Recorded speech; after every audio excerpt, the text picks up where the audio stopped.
Today's episode of the BS Podcast is brought to you by SeatGeek, our presenting sponsor and the only fan-friendly app for buying and selling tickets for sports and music with just 2 taps on your phone. You can instantly buy SeatGeek tickets to an event and have them delivered to your phone and enter the event.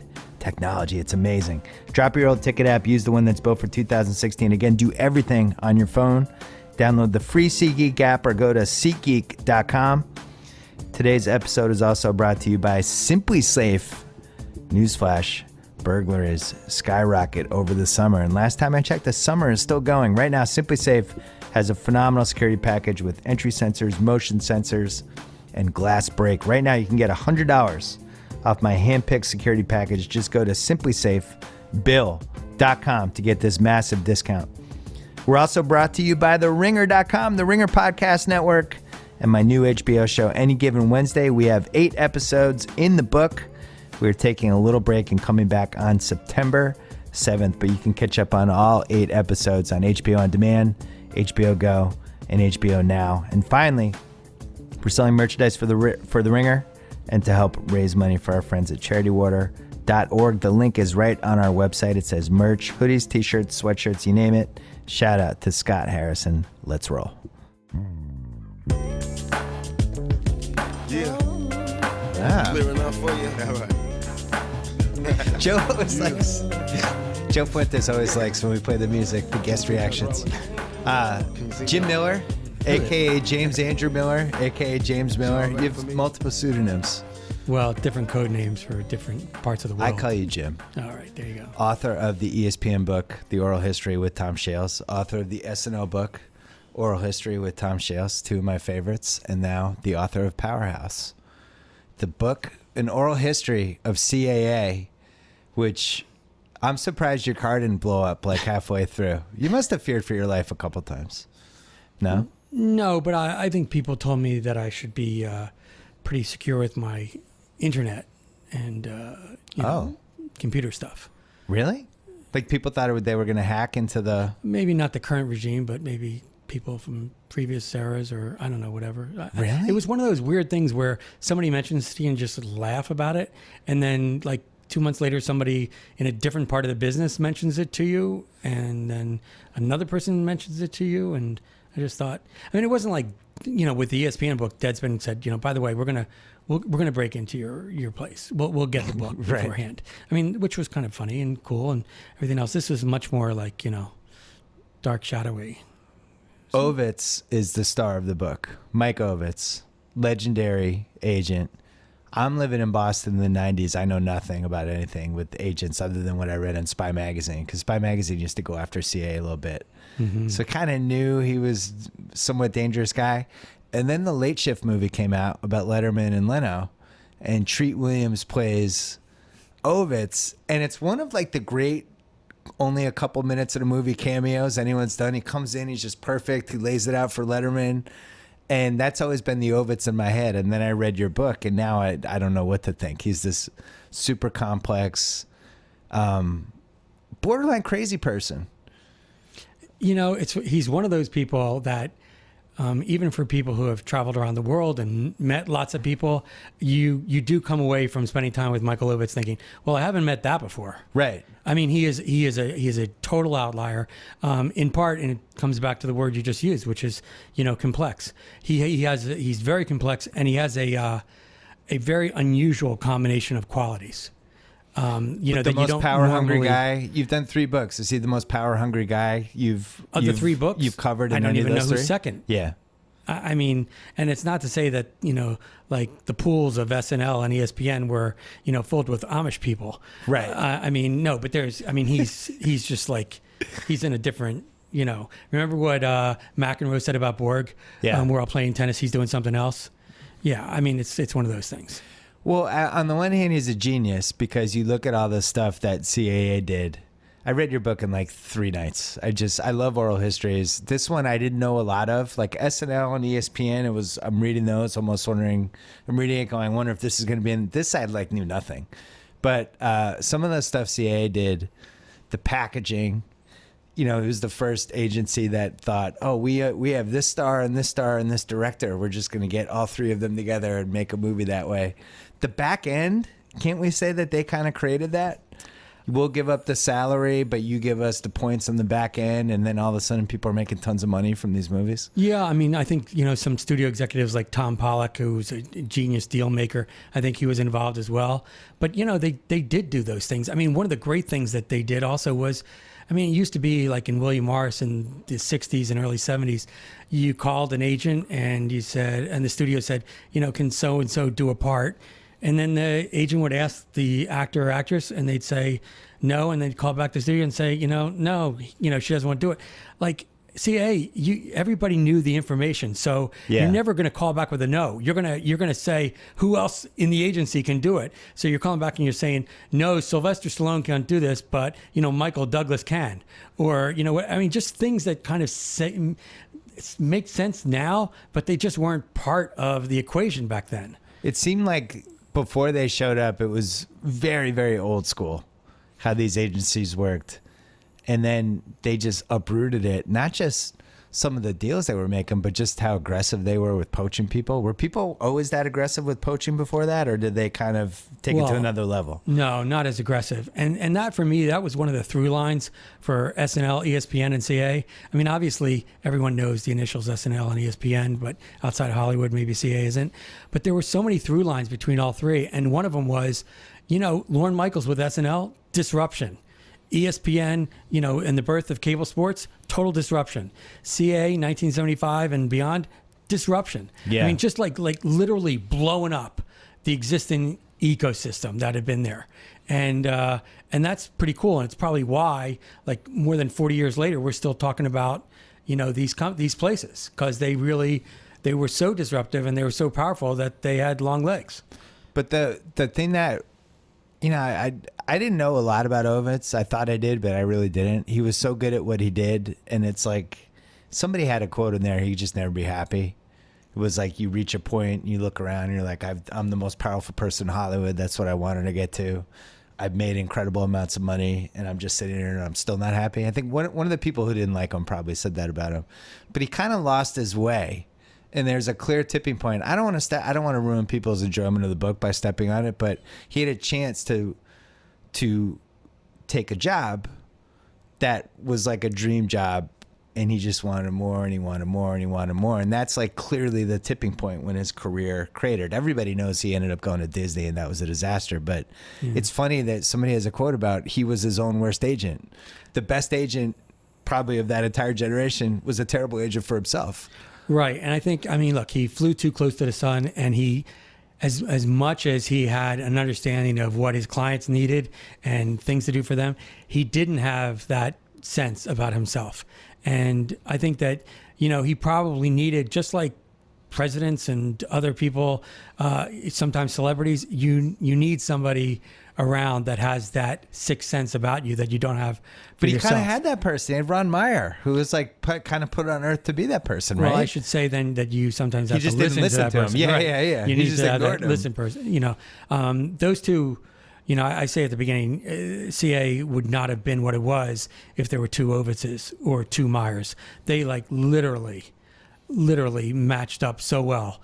Like Lennon and McCarthy, like so many others, combinations, and it was vital to the success of the place. The partnership thing, I remember I wrote a whole column.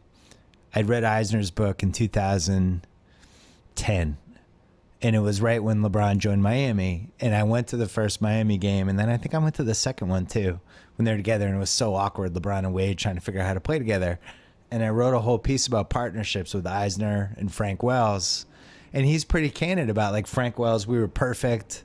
Because Eisner admits, I have a giant ego, I'm power hungry, all these things. But Wells wasn't like that, and there was some good cop, bad cop side to it. And it seemed like Ovitz had that with Ron Meyer. And then he just wanted everything. Yeah, and, it was all the more Shakespearean when Ovitz doesn't take that universal job, and Meyer is the one who takes it. That was unbelievable. And so, I'm getting together with both of those guys on September 7th. And what are you doing? You're doing the three of us in conversation, quote unquote. And it's the first time they're going to be together in public in 21 years. I didn't realize they had a real estate feud that then kept the other kind of bad blood thing going. So do they talk? They don't talk. They've recently talked, and they kind of both blame me for that. They blame you well, for? I mean, my whole what thing did you was, do? well, I mean, as I got to know each of them over the period of the last 2.5 years, I just thought it was kind of bizarre that in a small town like Hollywood, if you walk into a restaurant, it's like uncomfortable to see somebody that you worked with for 30 years. I mean, it doesn't mean you have to start singing Kumbaya and be best friends, but, get over it at least to the point where, you can have some sort of modicum of, civility and relationship with them. And Are you talking about me and ESPN or Ovitz and Ron Meyer? I think that we need to take you and Skipper and put that on the... But Ron Meyer ended up, he's also had this second life. Not only did he run Universal, but then his daughter married Tobey Maguire, right? Mm-hmm. Wasn't that his daughter? Uh-huh. And now he's, I don't know, he's almost had a more interesting, it's not almost, he's had a more interesting second chapter, whereas Ovitz just cratered. Well, so what is the sports equivalent to what happened to Ovitz? Like Tiger Woods? Probably, because, I mean, look, Meyer is on his 6th owner as chairman of Universal. Who survives 6 owners? I mean, like Switzerland couldn't do that. Yeah, that's unbelievable. That's crazy, right? And he's now been at Universal longer than he had been at CA. But as, I mean, your book over and over again, and I know you're probably trying to play it as neutral as you possibly can when you're reporting something like that, and you come away from the book reading like, wow, Ron Meyer seems like a great guy. Yeah, one of the first indications of that was like literally, I think I had like 20 people say when I was interviewing them, by the way, Ron Meyer is my best friend.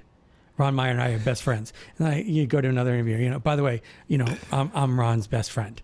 And then all of a sudden you think, wait a second, it's like, what the heck is going on here? How does somebody have this many best friends? And it's not like we're friends or we're buds. Like everybody used, the operative word was best. Yeah. I mean, that's just pulling that off is kind of crazy. Wait, so you presented that side of the picture, but then there was also this other Ron Meyer side where he's military and he's like, oh, but he'll rip your throat out in a second if you're in a bar, you want Ron Meyer at your side, he'll fight the whole bar and he'll win.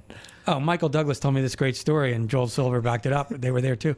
They're in the islands, and they're at some casino, and all of a sudden they looked over, and Ron Meyer's like literally jumping across the craps table to beat the crap out of 2 guys, including like one guy who was really big and a guy that was Ron's size. And Ron talked about the story and said, well, the key is going after the really big guy first, because you got to take him out.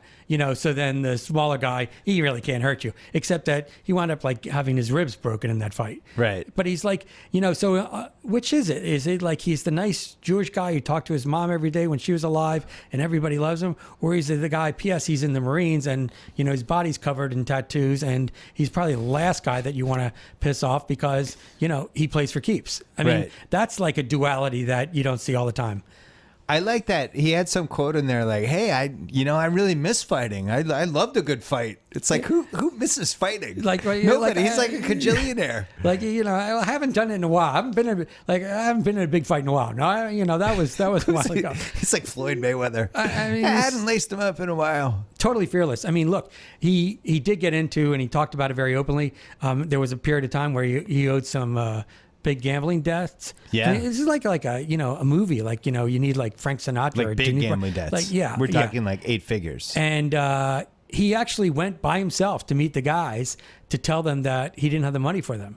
I mean, that's not something that a lot of people, would do. He wound up paying them off. But I mean, it's kind of like, I hate to use the word legendary, but it's these stories. I mean, as I kept on hearing them, I'm thinking to myself, wait a second, is there like some screenwriter behind the scenes here who was like coming up with this stuff? But it was all true. Oh, and by the way, Ally McGraw. I mean, I never knew that part. Ron Meyer, can we say he dumped his wife for Ally McGraw? Like he seemed I think, or they were breaking up and he found Ally McGraw? But Ally McGraw, now people nowadays may not understand what that means, but no, they understand if they saw the Bob Evans documentary. The Bob Evans documentary. She was the best piece of ass I ever had. Right. Ally McGraw, he had that whole monologue about her. Look at Goodbye Columbus for a nanosecond. Yeah. So, he goes to the top of the food chain, even in the, female department. Well, it seems like he didn't have a lot of trouble in that area. Ovitz, though, this might just be me overthinking it, but I felt like you held back a little bit. There are probably 5 Ovid stories you could have printed. Didn't everyone? Well, I do have 3 children. Right. No, I'm just kidding. I mean, look, I think that there are. I was trying to figure out where you're going with that. No, but I mean, like, you can connect the dots. Ovid's, by all accounts, did horrible things, and you portrayed that, but you could have gone a little further. I'm guessing you had more ammo against him. Well, there's also, there is a legal process going on. That's that's part why of, I brought this up. The vetting of the book and all that stuff, and I also feel like, these books. I mean, look at ESPN. When I did those guys of all the fun, there was a lot left on the editing room floor. It's not about character assassination or hitting like diminishing marginal returns in terms of like pounding somebody. That isn't really instructive. I don't even mean a character assassination. Just, because you tell a couple stories about here's all the bad stuff this guy would do, where he'd threaten people. You're never going to work in this town again. I will ruin your agency tomorrow. All this stuff. But this is how he operated for 6, 7 straight years. Once he reached a certain amount of power, he just used that power to threaten everybody every day, day after day. And that's why everybody hated him, and that's why he could never get another job. I mean, at the same time, he was doing, he was transforming the business and doing an incredible job for his, clients. So again, it's not just one dimensional. It's not, right. There's just not one narrative where he's just all of a sudden going on this mad streak of insanity. He was also doing things that had never been done before and making deals with Japanese and, trying to buy an NFL franchise. Yeah, he was like 20 years ahead of Stan Kroenke with his LA idea. That was one of the revelations. I couldn't believe that. Yeah, and I actually he saw that whole 25 years ahead. What was that, like 1990? Yep. He's basically going to build his own version of LA Live. Bigger than it is now. Yeah. And I interviewed Roger Goodell, and I saw that, and your pal, and we went pretty deep about what Ovitz was like. Lo and behold, Roger was like the person that Ovitz was working with on that, because that's what his area of responsibility was back then. Well, the people who are wired that way, they all kind of stick up for each other. Because Goodell was like flattering Ovitz, like, the guy's a visionary. he'll do what it takes to get a deal done. Well, I think that was clear, except he couldn't pull it off. He at the end of the day, he just didn't have enough money. Do you think that Ovitz? Did you get a feeling that he regrets his behavior now? Because I think he's the go-to story that everybody has about somebody that became super powerful in Hollywood and just took it too far. No, I don't. I didn't get that feeling at all. Really? No, not at all. In fact, I think I think that when Michael Ovitz talks about 75 to 95, he's incredibly proud of what they built. I also think he's incredibly proud of what he did for others. Look, there's a ton of people who worked at CA from 75 to 95 who made a lot of money and had a lot of influence, and may not have enjoyed that afterward. I mean, he lifted a lot of boats, so I think that's a big thing that he recognizes and talks about. And I think that, he's very, he seems like a guy who, on one level, is very proud of what he accomplished, and then probably frustrated and pissed off about some of the things that happened afterwards. Yeah. But, has explanations for it, and people to blame for it. And what's weird is how magnanimous he was with how they left CAA to, you call them the Young Turks, the 5 younger up and coming guys. I mean, you mentioned Letterman. I mean, Michael Ovitz put that together, and Letterman went on to, be on the air for another, 20 plus years. One of the great deals ever made in TV. Dave was making like $32 million a year at some time. Ovitz came up with the penalty, the $100 million if he's not on 11:30, which is one of the smartest single TV moves ever. And they created the opening for Letterman's career. But my only point is, that $32 million, Ovitz wasn't getting 10% of that. I mean, Michael Crichton was a close client of his. I mean, Jurassic Park. So Jurassic World opened last year, one of the biggest openings that year. Ovitz, Meyer, and Haber, they didn't get a penny of that. I mean, that was the deal that those 5 guys were able to engineer on taking, buying the company from was one of the worst deals that Ovitz, ever made.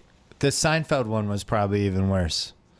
Oh yeah, that's a Ron Meyer deal. So That was, I mean, he overestimated that, but I couldn't believe Seinfeld. I mean, CAA somehow doesn't get recurring commissions on the $4 billion and counting that Seinfeld has made. $400 million, basically. And counting. Right, and counting. Streaming is that. I mean, that's going to keep going up and going up. Ron Meyer was the one who basically took CAA out of it because Howard West and George Shapiro, Jerry's managers, wouldn't have been able to be part of the show. Right. And they asked him as a favor. And, Howard West had been, but first of all, remember, it was called the Seinfeld Chronicles back then.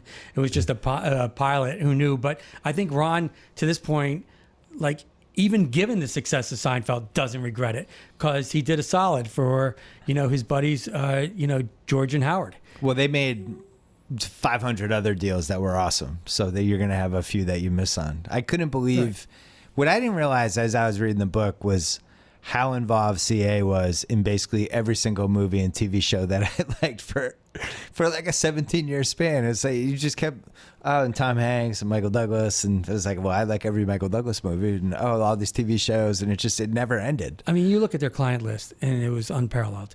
I mean, they represented basically everybody, almost everybody who was important. And, that was part of the reason why I wanted to do the book, because not a lot of people know like I was saying, the initials, but CA intersects with your past life in terms of what you used to watch and what you love. And nowadays, I mean, whether it's J.J. Watt or, Game of Thrones or The Decision. The Decision. Listen, when you go into a Chipotle, CA is involved. They do the marketing. I mean, so it's like, wait a second, we don't know a lot about them, but they're with you every single day. Yeah. Well, don't you feel like, well, first of all, I got to mention, I mean, I know Ari a little bit, so it's not totally I'm a tiny bit biased, but his quotes were fantastic. I think Ovitz is the MVP of the book, but Ari is like best supporting actor because every time he comes in, it's just fire, and he's just taking shots left and right at CAA, and he was. There's this one part near the end when he's so happy that CAA's new mission was, we're going to try to represent everybody. It's like, this is great. They've turned from Tiffany's to Sears. Yeah, this is the best thing that ever happened to our business. But he does not hold back in the book. No, I think that's one of the things that people really like about him. He's totally transparent. He's unvarnished. He's co-chair of this incredibly big company now, right? I mean, they just laid out $4 billion for the UFC. I mean, he's the co-chair of it, and yet he's not like walking around with this like manicured talking points. No, I mean, he shoots from the hip, and there's a great story he tells in the book about when he was at CA and he wanted to leave. He threatened to throw a chair at Ovitz. I mean, and he's like, I couldn't believe that. I mean, he's totally fearless, and I think that it's. The interesting thing is it's the exact opposite of the way the CA guys are. They don't speak in sound bites. They don't want a high profile. They don't have those kind of personalities. Yeah. So you have like two diametrically opposed styles of leadership, in Hollywood right now. Ari has a treadmill desk. Does that make you think more or less of him? No, I mean, I think it totally fits. First of all, I mean, the guy works, every single minute, every single hilarious. day. So he's in the suit with his jacket off, puts sneakers on, and just does phone calls. And I don't know how he does it. No, but I don't know if he sleeps. He's got it. I don't think so. But my only point is, he's got to somehow stay in shape. So that makes perfect sense. He's not going to take an hour away from the phone. And, and to work out, I mean, no way. Also, the best phone call person I've ever been involved with. Gets to the point, no small talk. It's over. It's almost like how the filet mignon is the best steak cut. Right. Ari's phone calls are just like, what are the 3 things we're going to hit? And I'm out. But it's a science. And you get the next one. I mean, okay, great. But it's a science. I mean, Doug Ellen, who created Entourage, tells a great story in the book about it was originally going to be, modeled after somebody. And then he was in a meeting with Ari. And it's like, oh, wait a second. Forget it. We're changing the whole thing here. I got my guy. Well, he modeled it. The original Ari was modeled after Jeff Jacobs, which I do not think that would have worked. That would have been a weird choice. Well, it certainly wouldn't have needed to be an HBO show. Let's put it that way. Right. I mean, that could have been broadcast. No offense against Jeff Jacobs, but that could be an NBC show. Yeah, Jeff Jacobs isn't dropping F-bombs and doing crazy shit. The moment you go from Jeff to Ari, then you're talking cable.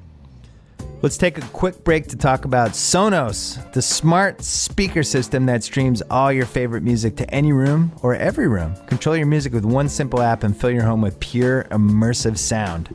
It brings you all your music in one simple app. And it's the same app that brings together all your favorite music services and lets you control everything from songs to volume to even what's going on in every room. All of them at once. Play a different song in the living room, bedroom, bathroom. Play the same track in every room. Do whatever you want.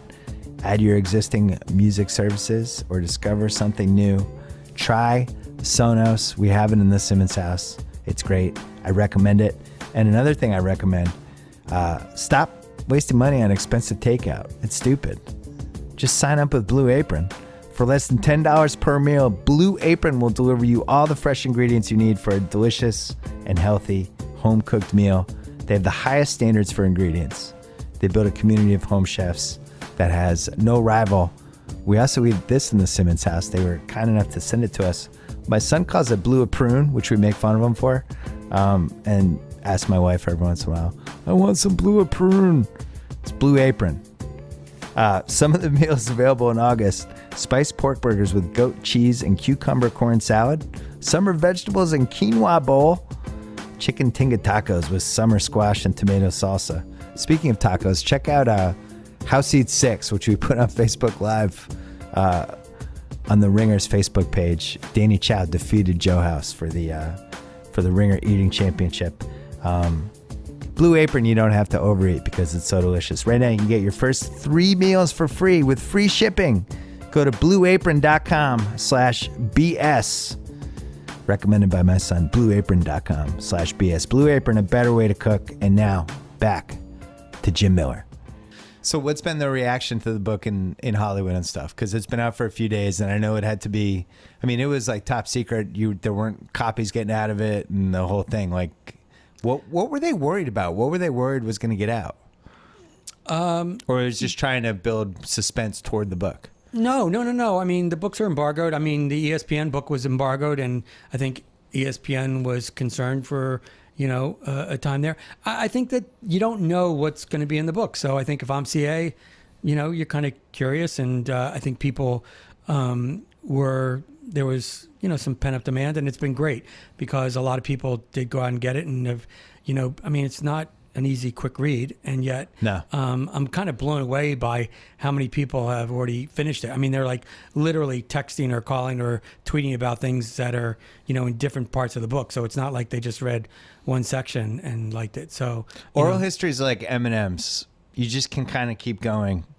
And at some point, you just have to have the willpower to stop. Or you can open it up at any place too. That's the thing. You can stop, come out. I mean, they're there just was so one easy to read. reviewer who kind of decided to take on the oral history format, and why? I mean, you can talk to Studs Terkel or George. What's wrong with the oral history format? It's a great format. But it's like going into a Japanese restaurant and wanting matzo ball soup. I mean, this is what it is, man. I mean, if you don't like it, then that's fine. But I personally think, I mean, this definitely was the case with SNL and ESPN, and I think it's the same case here.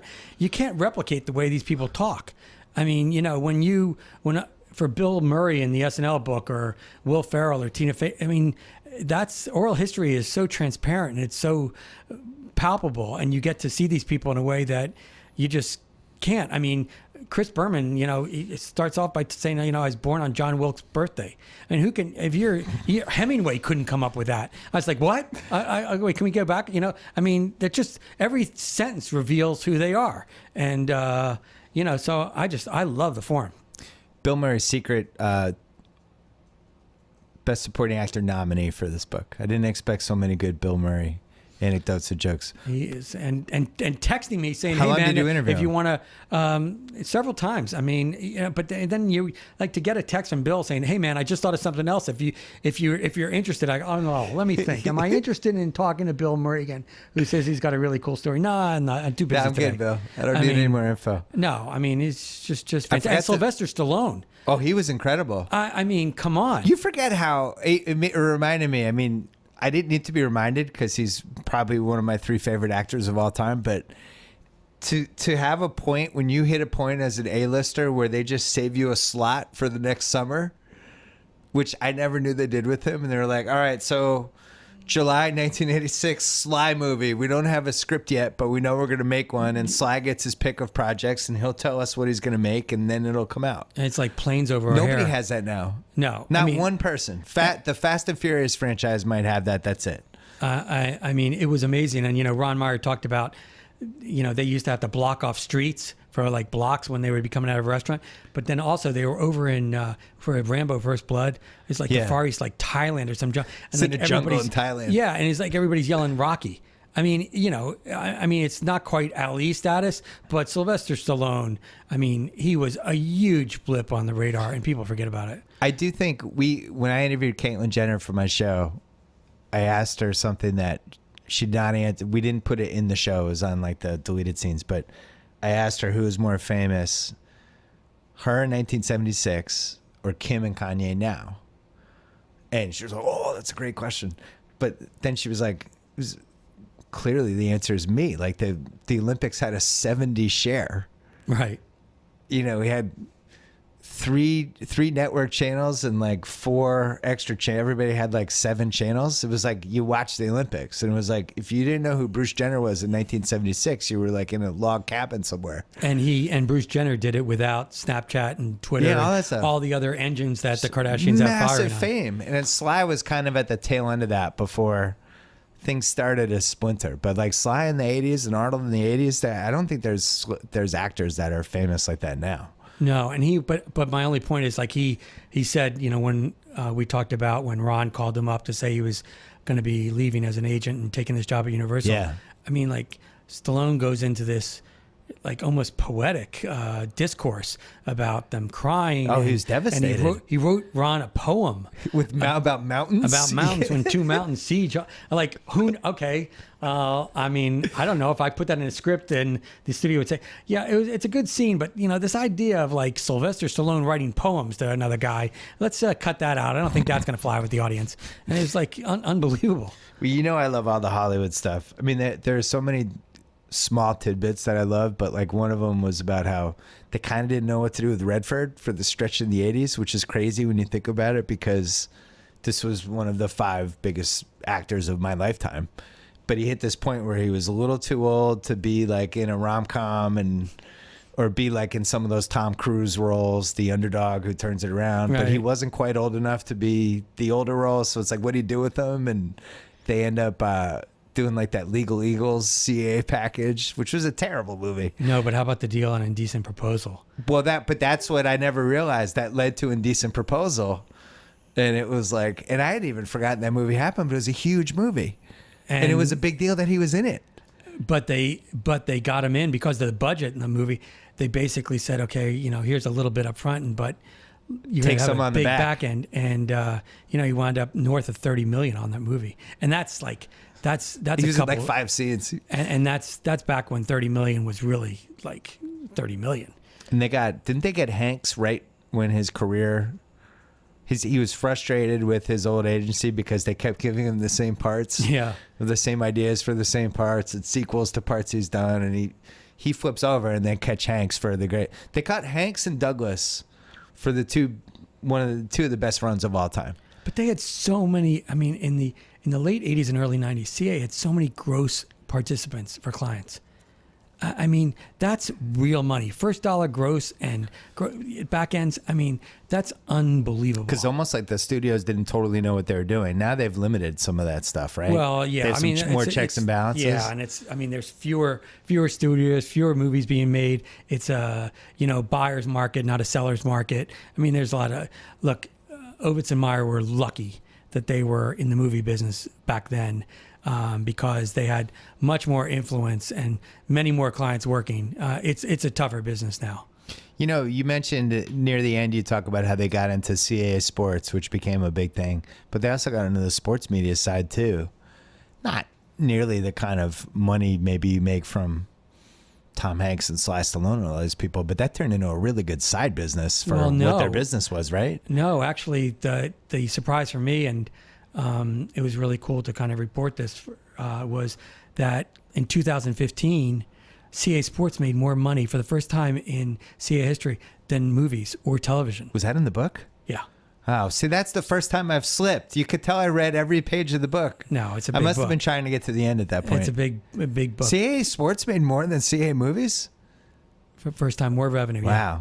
So that sports media advisory business, which Skipper has a quote in the book where he's like, that was a good quote. I don't really get that, you know? And you need a third party to advise you how much to spend. Right. Or to how much money you should command. Or to make me spend more is right. the subtext of that. Yeah. Right. But I mean, CAA Sports is now king of the hill. So but in general, it's very splintered right now. I don't think, do you feel like there's an alpha dog with agencies? It seems like they all bring different things to the table. Yeah. I mean, look, if you're just going to go on terms of like size and, and breadth, then CA is, obviously right up there. And WME, it's the two of them because of sheer size. I mean, CA believes in its dominance. They think that they are, dominant in every sector, and, WME, IMG should, only hope to be what they are. And meanwhile, WME, IMG seems pretty happy with what they're doing. I mean, they're both backed by private equity. Yeah. So, these agencies are not self-owned now for the first time.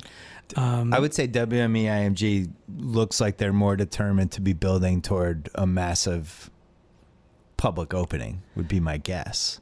Look, they've been on, I mean, just IMG, they're just kind of adding UFC giant alone. assets. Yeah. Big. I mean, over $8 billion in just those two acquisitions. And that's crazy. So I definitely think, those private equity firms, particularly WME, they may wind up going public sooner rather than later. Didn't you think it was interesting that a recurring theme in the book was how agents eventually get tired of being agents? That they hit a point where they're just like, there's got to be more in life than just me getting a commission and having to constantly babysit people and worry about them. And they just all burned out on it over and over again. It was the same kind of sentence. Well, it's for a reason, right? I mean, Yeah. like if I like literally took 25-year-old Bill and said to you, I'm going to park you in an office and you're going to like literally work harder than you've ever worked before. And you're going to have to be totally responsive to all these people who are going to be calling you 7 days a week. 7 days a week. There's no such thing as off time. And you're going to have to be in a very, very, very, very competitive world. And P.S. at the end of the day, these clients, they owe you nothing. And they might leave. That's another recurring I mean, theme. Eva At any Longoria- second, they might leave. Eva Longoria, I interviewed her maybe 5-6 months ago, and she's in the book talking about how great, CA was and all the things that, and she left last month. Oh, seriously? She left. I mean, it's like, so you have just to change that for the paperback. I mean, no, I want to go back and interview her now for the paperback and say, why'd you leave? What happened? But I mean, there's no guarantees. And so, I mean, just think about all the agents in town who work at smaller agents who have, agencies and have worked with these student directors who have tried to get a movie made. And then they finally get a movie made and it's a really successful movie. And all of a sudden the next thing that's happening is they're calling up saying, hey, I'm sorry, man. Like, thanks for the last 6 years sticking with me. I'm signing with CA now. And it's like, and you're sitting there at that other agency and you're just toast. I mean, and that was unlike sports agents and some other agents, they can't just lock somebody up to the long-term deal where they know they're going to get the commission all the time. If it's movie by movie. Well, that was the cool thing about the LeBron quote too, which was, when he left CA. I mean, they had tried to be really good to him, but, once Rich Paul was going out, that was it. Goodbye. I've still never. I always felt like there was more meat on that bone. Everybody's kind of still quiet about that whole thing for the most part. You got more than I've seen anyone get, but I don't know. There's a lot more. That whole group was pretty tight. I will say this about the oral history format. You do reach a point where people are willing to say something and then they're going to go on background. And I try and use some of that background with the interstitials. And so I did talk about, World Wide West and some of the other aspects of that. But truth is, I could probably write 50 pages on it if it wasn't the oral history format. Are you offering to do this for the Ringer? A lot of people were very open with me about things, and that was a very tight-knit group. Leanne was a big part of that whole thing. So was Wes, and I don't know. In general, I kind of feel like it's been glossed over as a major sports story where you have LeBron has a vested interest in this agency that not only is he a client of, but other players, people that he plays with, people on other teams.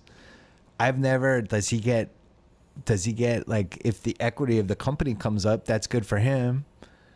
I've never told.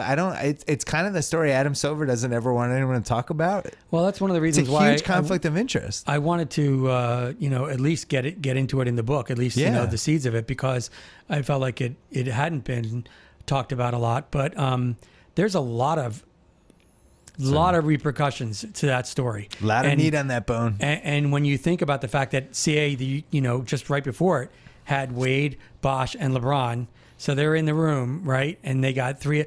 I mean, Pat Riley Henry talked to me about Thomas had two of them, and Leon had LeBron. Right, but it was all coordinated. It was beautifully choreographed years before. Leon Rose, I mean, like really smart chess playing. Like, I mean, you kind of, that's going to happen in 2 years, so you do a 2-year deal, you don't do a 3-year deal. And I mean, Carmelo was the one who kind of like didn't play by the timetable. He had the other agent, right? Yeah, to max the leverage. They told him though in 2007 to do 3-year out, and I think that other agent was worried. He's trying to lock Carmelo up for as many years as possible, probably for the commission, but Carmelo stays the extra year, doesn't time it right. But I mean, the repercussions. It's one of the great what ifs. I mean, unbelievable. Because if those four decided, screw it, let's all play in the same team, we'll all take discounts. Like, holy shit! Now the whole decade of the NBA is different. But in general, the LeBron thing's fishy to me. Maybe fishy is the wrong word. It's something. He's a stakeholder in a company that represents other NBA players that he plays with and competes against. It seems strange. Yeah. I mean, the good news is at least ESPN got the decision out of it. So they had that going for them, which is nice. Do you think the decision was a success or a failure in retrospect? It certainly raised LeBron's profile. I think it raised his profile, and the fact that he went. I mean, obviously, the fact that he went there was huge. It was huge. It got a huge rating for ESPN. Yep, it got a huge rating for ESPN, and I think the next day, everybody at ESPN was firing shots at each other. It was one of those unique moments, by the way, in Bristol I was so glad culture, I wasn't involved. In Bristol culture, where, I mean, usually, there are certain covenants to life in Bristol. Yeah. And one of them is don't shoot your own troops. And the next day, it was like Warren Zevon time, send lawyers, guns, and money, because everybody was really firing away at each other. That was one of the bloodiest aftermaths of the last, decade at I think ESPN. The big regret was having Jim Gray in there, who wasn't technically really an ESPN person. Like, I think... wasn't that part of it, that it was like, well, if we're going to do this, why isn't one of our own people the person doing the interview? That was a huge part of it. Yeah. And I think that, for Skipper and John Wildhack, who's part of it, like, it was a Faustian bargain, which is, okay, it's coming as a package deal. So, we got to do it. Did I ever tell you, I swear to God this happened, I swear on my kids. A reader had a mailbag question joking that LeBron should do the decision, like, it was going into that last season, that LeBron should do after the year, do it like his free agency, like it's The Bachelor, and just vote people off every week. And I thought it was a really good idea. And when we were at All-Star Weekend in 2011, which I think was Dallas, me and Skipper and Connor met with Maverick, and we talked about the idea.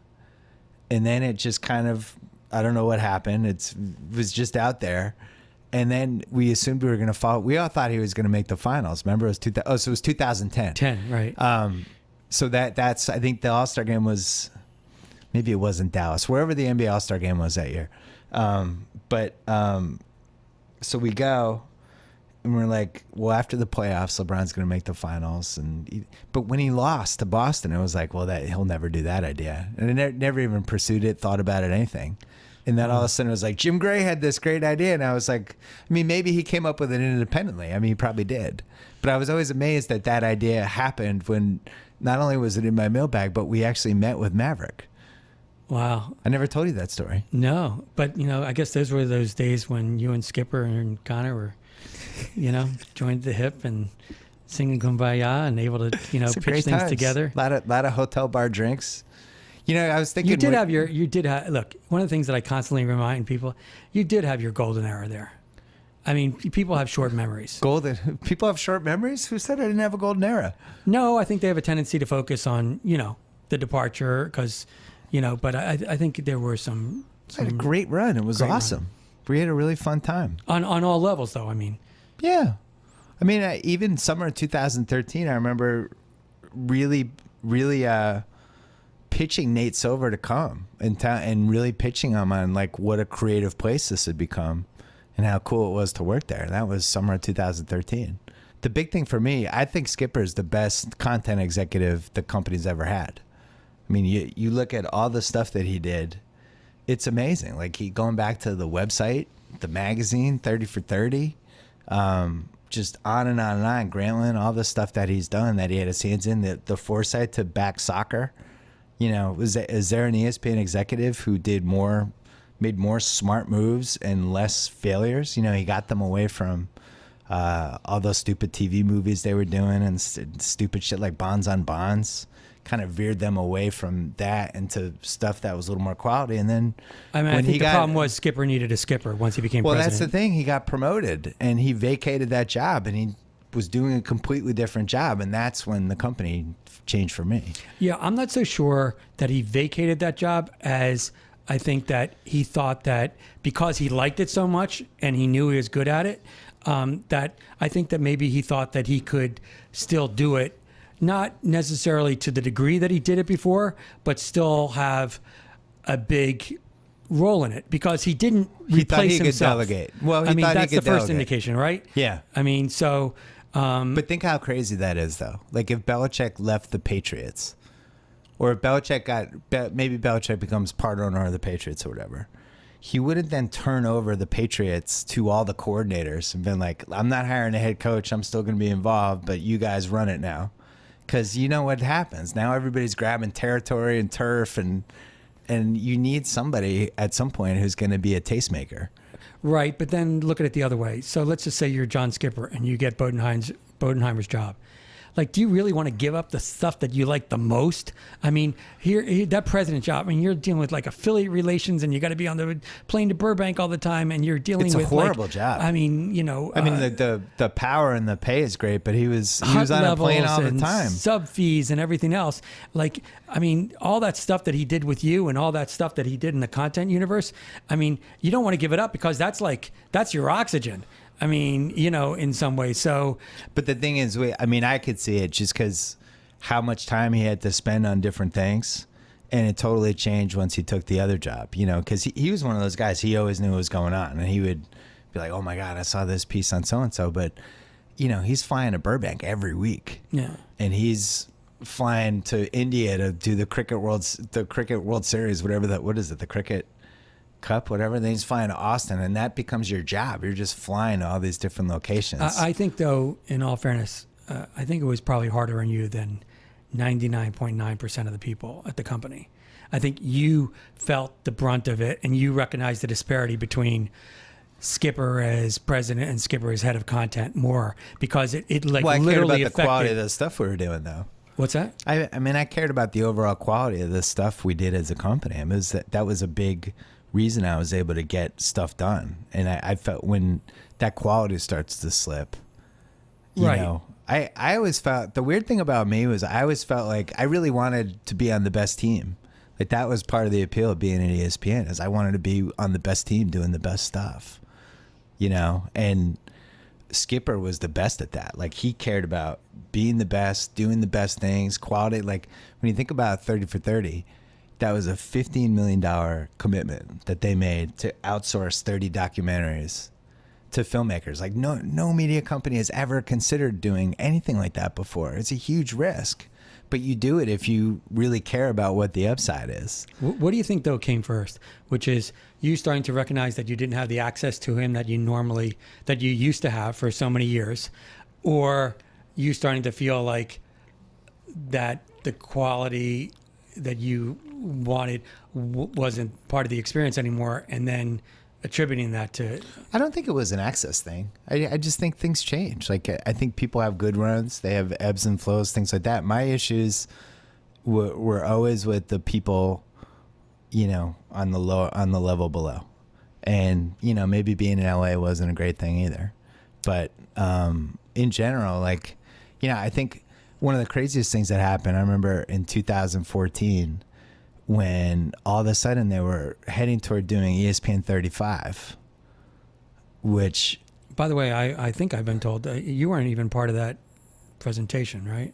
No, I wasn't involved at all. It was a different part of the company. Yeah. And they came up with this idea to celebrate ESPN's 35th anniversary with all these different documentaries and stuff. And we're sitting there, we're like, you know, about 2/3 of the way through the second series of 30 for 30 at that point.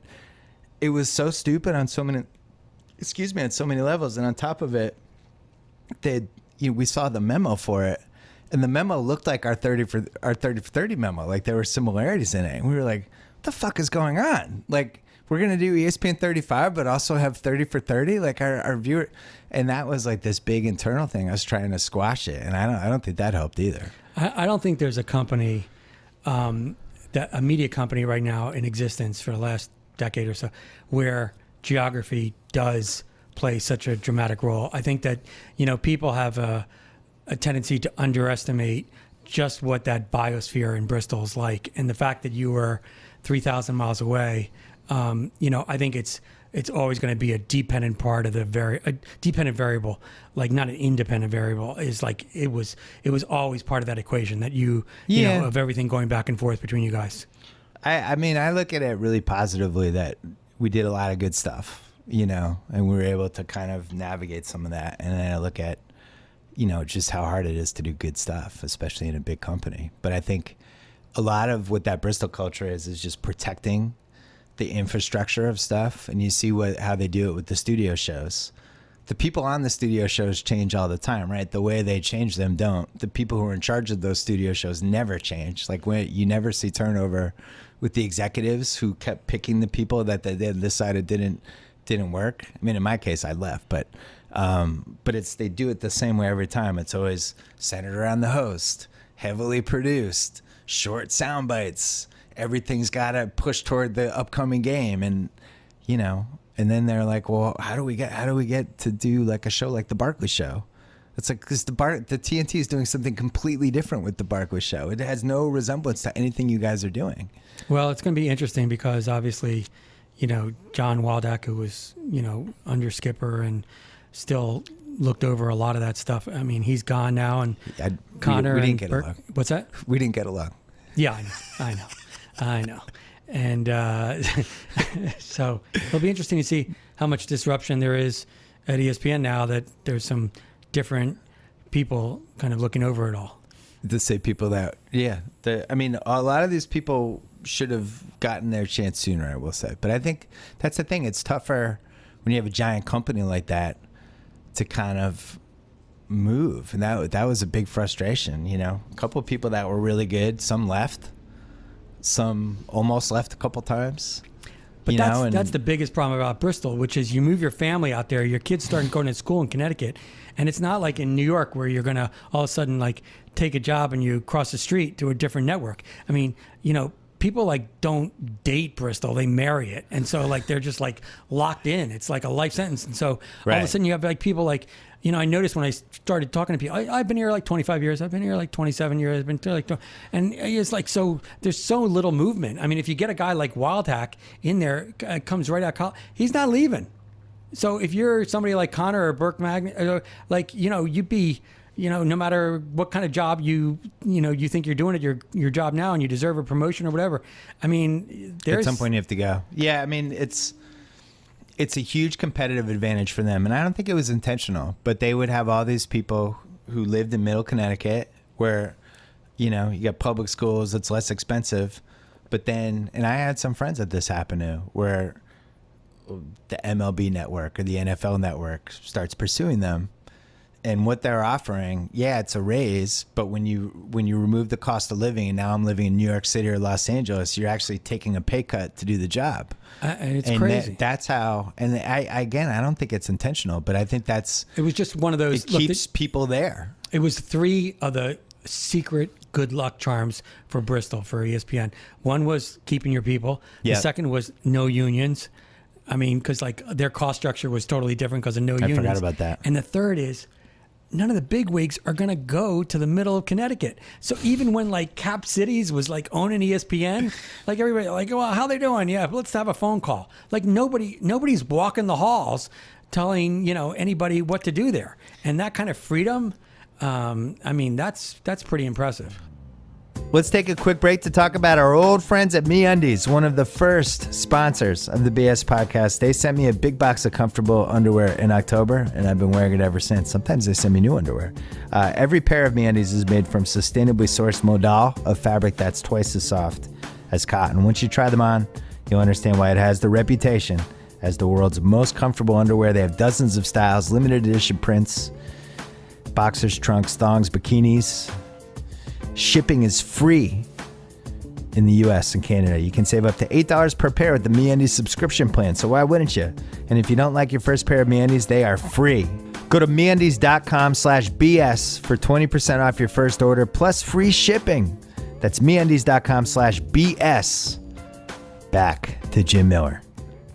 I'm actually more bullish on ESPN's future than I think. The conventional wisdom now is that their subs are dropping, and I still think they have just a massive lead. And you're talking about, they're going to lose money with it. It's like they made tons and tons and tons of money, and now they're just probably going to make less money than they made. They're still going to make tons of money, and it's still they got a big moat. I mean, one of the things that Skipper did right from the beginning was he just loved the idea of live. He just, I mean, the Rose Bowl, I don't even know if Game of Thrones is going to be on in 3 years from now, but guess what? People are going to want to watch the Rose Bowl.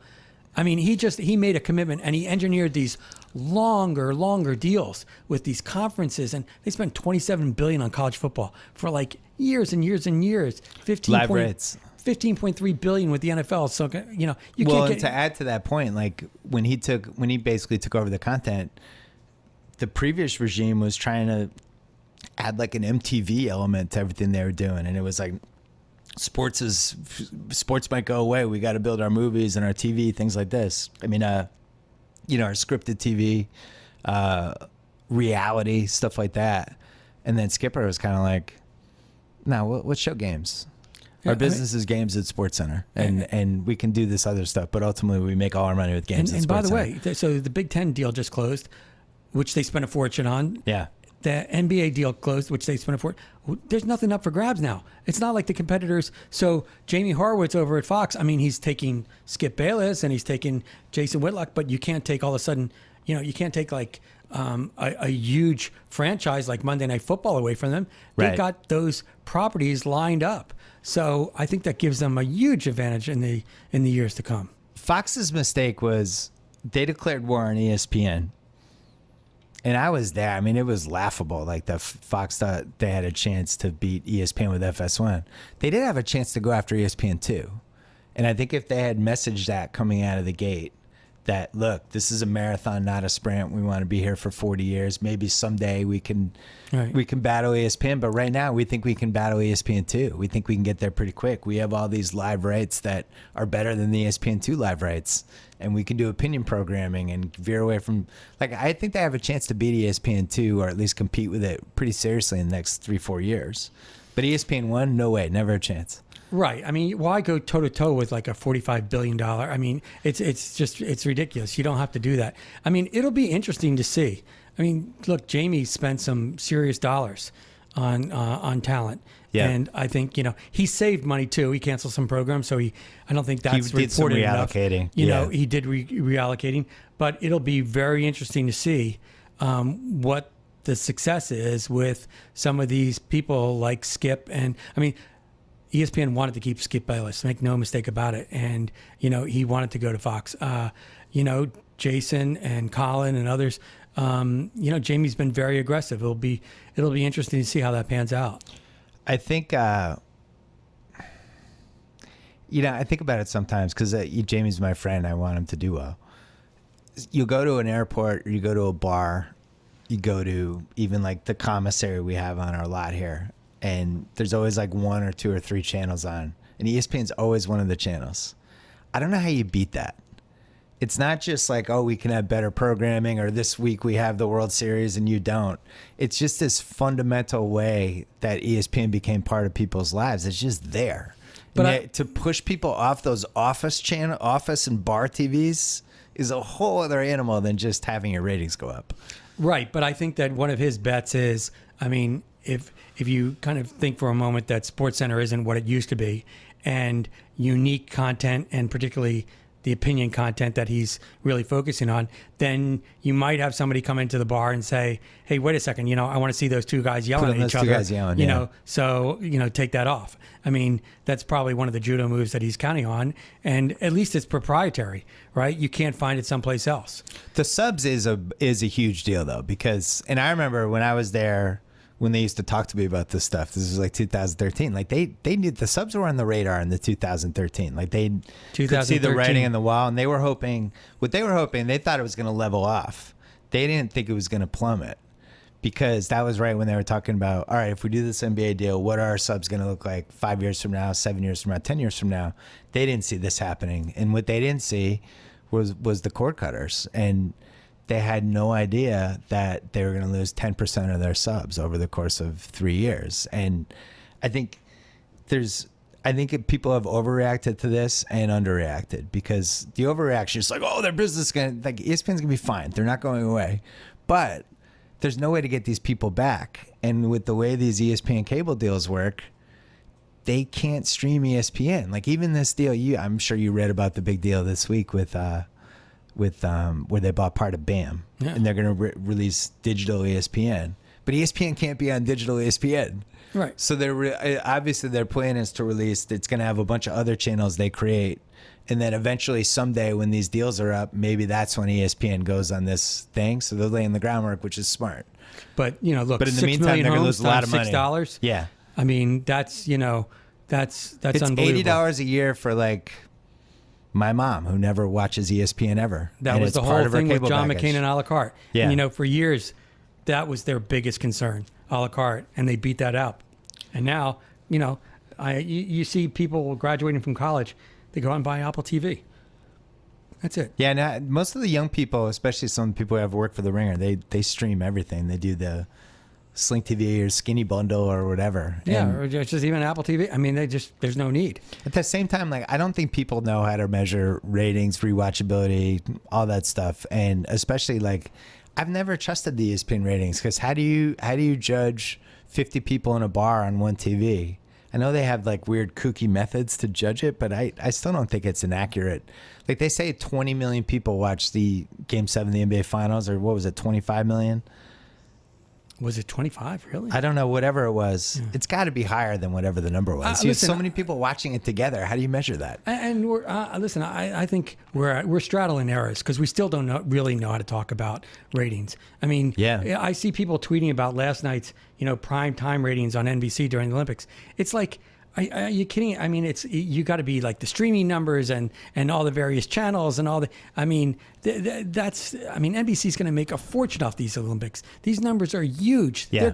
They're touching, more than half of the world. Half of the country. I mean, more than that, 3/4. I mean, the penetration is unbelievable. It's just that sometimes we have this anachronistic way to, like, talk about it. I don't think there's any way to measure it, and I know. Especially like the 7-day cume is a big thing. And how do you measure on demand? How do you measure the streaming service, all that stuff? But all I know is, like, if I go to a restaurant and I could pick 50 people and be like, what do you think of Simone Biles? I'm going to say 35 people know who I'm talking about and watched at least one part of her gymnastics, So maybe it's not a 70 share like it was during the days of Bruce Jenner in 1976, but it's, well, if you combine it with all the other outlets and distribution paths, I mean, it's blows you away. I mean, last night, who else? I mean, with Phelps and Simone. I mean, Phelps is a godsend. I mean, Phelps is at that Tiger level now, where he's just, if you just want to see him win more. Now I feel like one day, and I hope it's 100 years from now when. For Michael Phelps, but, like, remember when Secretariat died and they did the autopsy on Secretariat? Did you ever hear about this? William Nack said how he had the giant heart. No, like, his heart was, like, literally physically twice the size of any other heart. He's a freak. Like, it's just like, oh my God. And I just feel like, Phelps is like Secretariat. I mean, like, last night he was so far ahead of, the rest of the pack. I like that analogy. That's a good one. I mean, you're never going to see it again. I mean, So what's your next book? I don't know. You don't know? Well, You've done three iconic franchises. I might be updating a certain previous book. Oh no. Yeah, I'm afraid so. Really? Look, there's just too much drama that's happened since then. Oh my God. Well, I just gave you my interview. I just talked. Yeah, you that's can use, enough. You Forget can use about the it. podcast I'm stuff. going to give you sodium pentothal, put you horizontal, and get the real story. What real story? No, I mean, a lot of people have mentioned it to me. There's a kind of a part of me. I don't like going backwards, but I don't think it would go backwards. Just think of all the things that have happened to ESPN since those guys came out. Not only in terms of the stuff we've been talking about the business changing and everything else, but It's been a fascinating decade. There's more out there. Oh, well, there you go. So that sounds book-worthy. That sounds real book-worthy. Now you really stepped in it. You know what sucks is being written about when you're a writer. Yeah. It's a weird experience. Writers are meant to write about other people. They're not meant to be part of the whole, I know, but in an To be part of Ovitzian a kind of way, story. you got so big that it couldn't be helped. Well, it wasn't big. It was the suspension thing was the one. That's what changed it.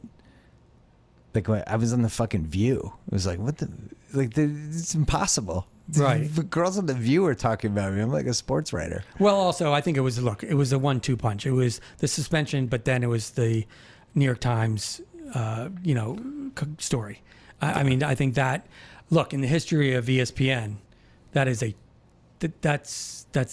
a quite an unusual event. So you had two really big matzo balls that just landed, attached to your name. Yeah. Well, football is a very important sport to them. Right. And you discovered that when? I don't know, probably September 2014. No, get out of here. I mean, that was the thing that was always interesting to me, which was, you're a bright guy and you know the sports world and you knew ESPN. Yeah. So it was like you were going to the most dangerous playground and you were picking on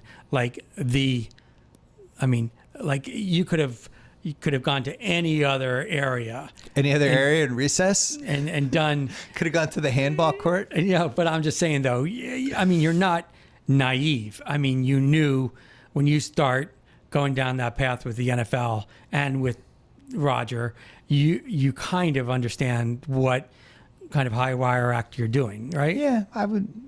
Is it a high wire act? I like that. With no net. I will say that the one in May was, that was innocuous. So, It's just flat out innocuous. Like if you heard the interview, it was. I did, but I think what happens sometimes when people are really busy is they get forwarded stories that people write, and they don't have time to listen to them, and they're like, oh. It's kind of curious though in August of 2016 that you're kind of putting innocuous and the NFL in the same sentence. I don't know. One might take issue with that. Which is, what do you mean innocuous? well, there's nothing when it comes to the NFL. Aren't you living proof that innocuous may not be the correct word? True, I think that's fair, but it was what it was. It was heading toward a certain place anyway. I think by that point. Right. I actually think, I've been asked, I don't think that the outcome would have been different, but the pathway and the route to it would have been and could have been and should have been probably, different. That's all. I think everybody turned out fine. Oh, yeah. No, it's not. It's not about that. Wouldn't you say I exceeded the over-under, though? I thought I was going to get fired after your book came out. 2009. Well, if some of the other stuff had stayed. 2011. If some of the other stuff had stayed, that was one of my highlights at Grantland was your book came out and Walsh got it. And Walsh happened to be there because they had liquidated all of EOE. So he was in Joan Lynch's old office, just trapped in there with your book. And we all snuck over because the door was closed. We were just listening to him read it. And there'd just be dead silence. And then you'd hear like, oh, come on. And there would just be 7 more minutes of dead silence. And then it'd be like that Walsh laugh, like, and then like 3 more minutes. And we could hear it through the walls. And I think he read your entire book in like 5 hours. Yeah, Is that possible? One sitting, yeah. It was like a 700-page book. Yeah. He was just in there. He was trapped in there, holding the book an inch from his face and just devoured the book and had real-time reactions to it. And did he, we didn't have Facebook Live back then. It would have been fantastic. Did he come out immediately and ask you to write the letters of apology? No, but you know what it was? there was so many other worse things in there that I kind of skated underneath it. For a couple of weeks. Yeah. Yeah, for a couple of weeks. Right. I really like Mike Tirico, and now I feel bad. I wish I'd. That's the one. I don't feel bad about anything else I said, but I do like Mike Tirico. I just think him and Tony were a bad match. Right. I wish I'd been more diplomatic to Mike Tirico. Well, but I think in fairness to you, I mean, look, Tony got a raw. I love Tony. Yeah, Tony got a raw Tony, deal. I love Tony. Tony's my family, and yep, and that's it. I think everybody who saw that totally got that. I mean, I do think the art of selling somebody on TV underappreciated. I mean, it's the most underrated thing about TV. It is and I've had it all kinds of ways, and it's like it's pro wrestling. You're doing a move. You know, I'm doing my pile driver. You better sell it like you hurt your neck on my pile driver. And that's just how TV has to go. And Kornheiser is the best at that. I would have loved to have done, remember in VH1, I guess, the pop-up, you know, when, like, you know, what they had the little bubbles that come up with people really thinking. That would have been great for you when you were at ESPN on the NBA show. Like, the pop-ups? You know, pop-up video, like where you actually talk, you write about what people are really thinking at that moment. But the way they structure those shows, maybe they'll change it at some point, but it's just your turn, my turn. Which, you know, I when I joined the show, that was not what it was supposed to be. I don't think the when you're doing TV like that, I think First Take is a good example, right?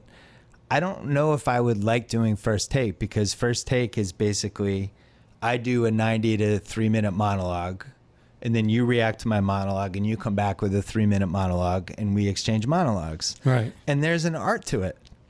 I thought Max was a really smart move for them. I really like Max, and Max is actually good in that format.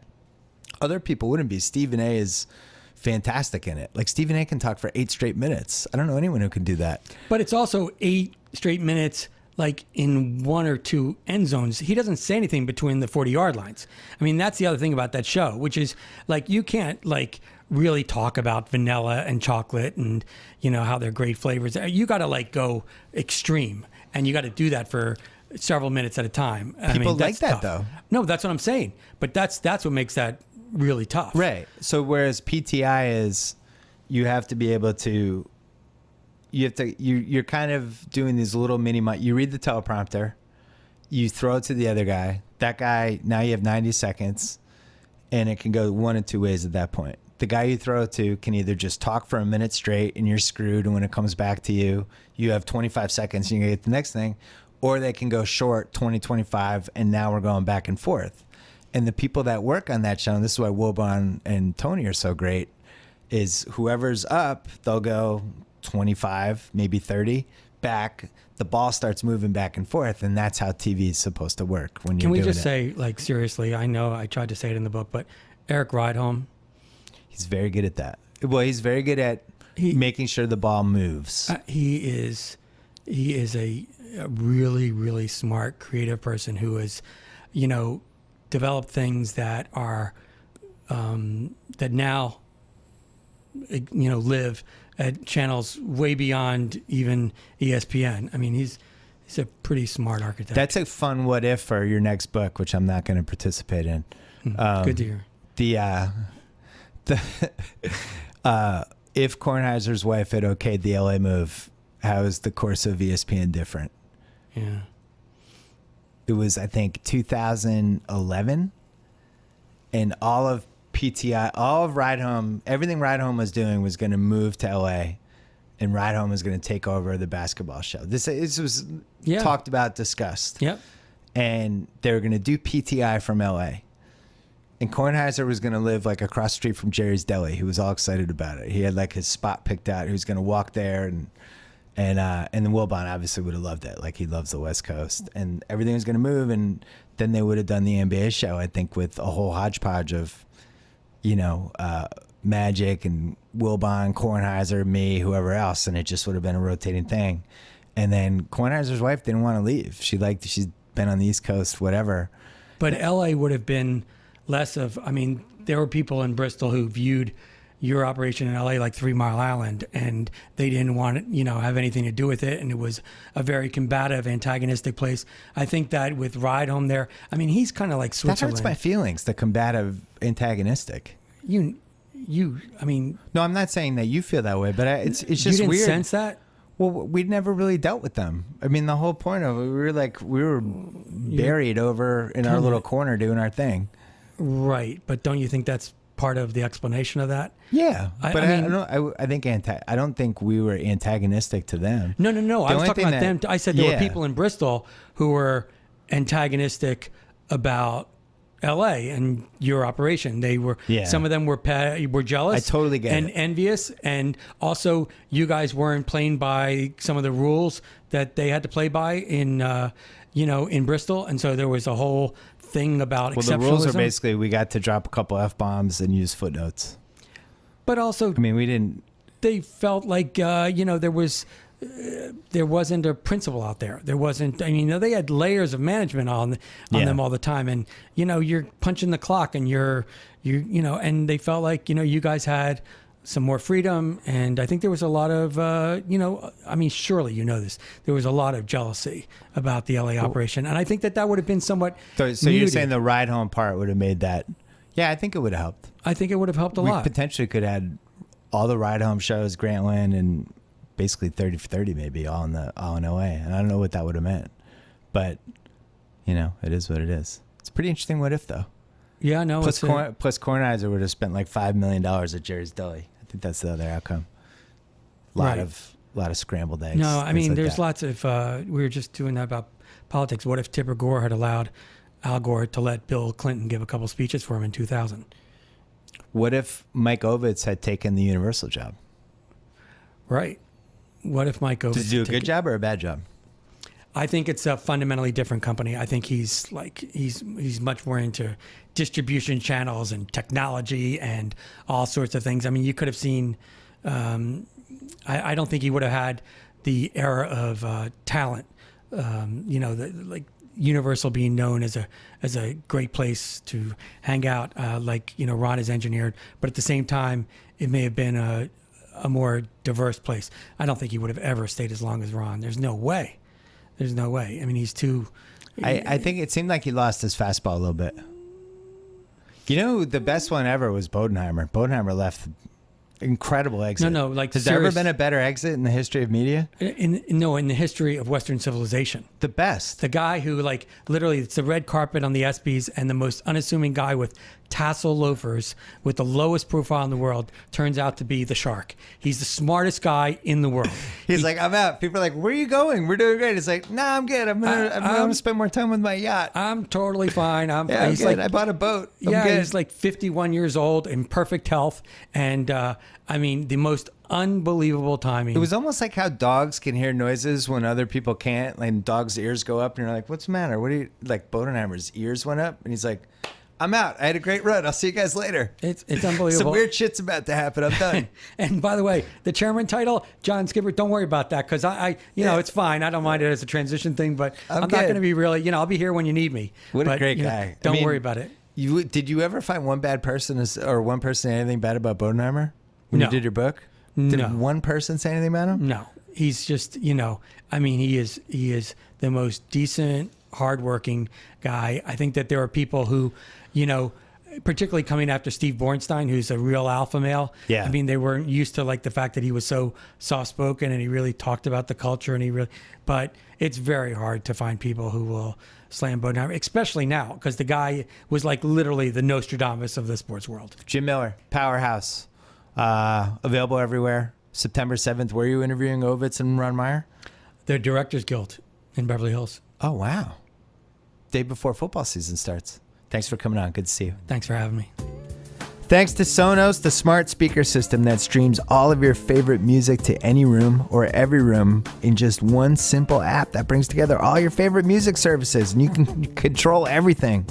Whatever room in the house you want, they will play music in there. It could be one song. It could be a bunch of songs. Add your existing music services or discover something new. Try Sonos. Don't forget to check out theringer.com. Don't forget about our other 7 podcast feeds on the Ringer Podcast Network. Don't forget to check out our Facebook page, facebook.com/Ringer, where we just put up House Eats 6. Danny Chow soundly defeating Joe House. What a sad day for Joe House fans. Wow. And don't forget about my HBO show, Any Given Wednesday. We wrapped the first 8 episodes. We're off for a couple weeks, coming back on September 7th. But you can check out all the old ones on HBO On Demand, HBO Now, and HBO Go. Not only all the episodes, but all the bonus clips we've done. And we actually have some bonus content coming out the next 2 weeks while we're off. That's it. Enjoy the weekend. Go America. Go Team USA. Let's do this. See you next week. Rewind this track right here. Close your eyes. And picture me rolling.